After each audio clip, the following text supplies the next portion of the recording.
Setor público e política fiscal. Parte 3, resultado do setor público e financiamento do déficit público. Bom, com base nos instrumentos, que seria basicamente os gastos e as receitas, o Estado faz uma apuração dos seus resultados, tá? Então, são 2 momentos de apuração, que a gente chama, e a partir disso vai ter impactos, sobre a economia. Então, a primeira apuração que ele faz é o que a gente chama de resultado primário ou resultado fiscal. Aqui, basicamente, nós vamos deduzir as despesas não financeiras. Então, vamos somar ali consumo, transferências, subsídios e investimentos, tá? Do valor arrecadado. Esse resultado primário operacional, ele pode ter um superávit, ou seja, receita maior do que despesas, ou ele pode ter um equilíbrio, no qual as receitas foram iguais às despesas, ou posso ter uma situação de déficit em que a receita foi menor do que as despesas, portanto, eu tenho um resultado negativo. A gente sempre ouve falar sobre o superávit primário, superávit fiscal, Por que um país precisa ter esse superávit primário? Porque aí vem o pagamento das dívidas, dos encargos da dívida, que seria aqui o resultado operacional, tá? Que seria aquilo que sobrou do resultado primário, menos juros e amortização da dívida. E eu posso ter aqui também, nesse caso do resultado operacional, posso ter superávit, ou seja, o meu resultado primário, meu superávit primário, ele foi suficiente para pagar, amortizar a dívida,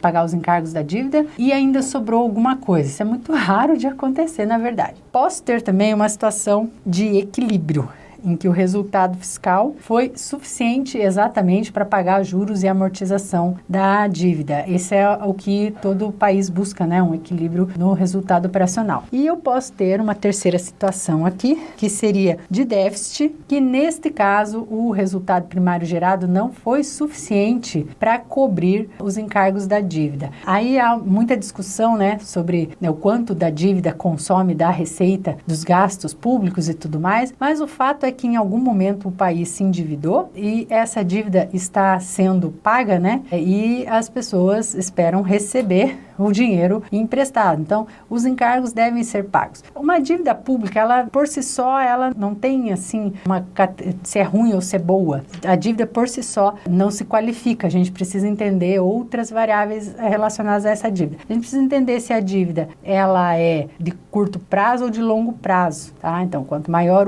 o prazo dessa dívida, menores são os encargos mensais que o país tem para pagar. Outro fator que a gente precisa entender é se essa dívida, qual é a taxa de juros que incide sobre essa dívida.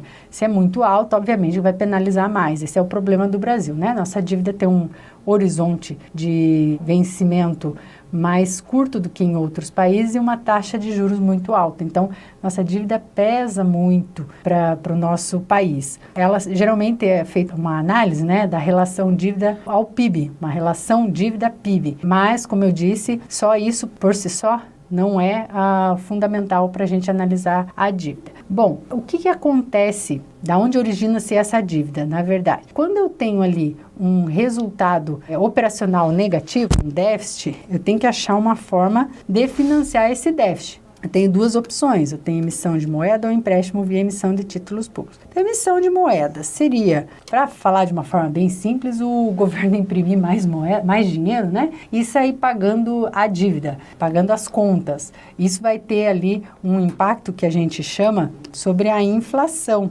Verdade, ele vai pagar a dívida, controla a dívida pública, não aumenta a dívida pública, pode até pagar a dívida pública, mas ele vai ter um impacto sobre a inflação. É mais dinheiro circulando na economia, sem ter necessariamente mais coisas para comprar.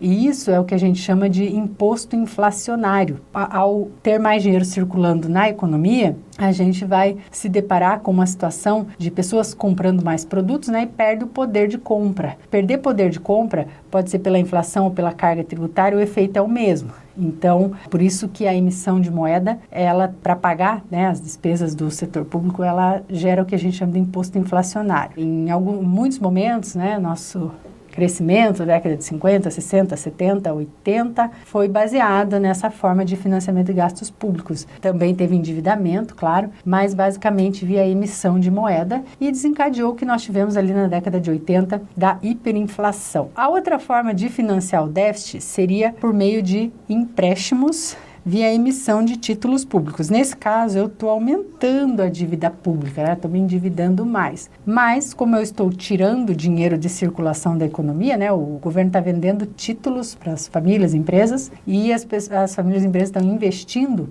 e, portanto, investindo no sentido de aplicação financeira, né? Poupando e estão deixando, portanto, de gastar, de consumir na economia. E isso vai, então, controlar o nível de preços. Mas também, veja que se as pessoas estão poupando ao invés de consumir, de investir, vai ter impacto, né, de contração da demanda agregada também. Então, basicamente, sobre os resultados do setor público é isso. Desejo a vocês bons estudos e até a próxima aula.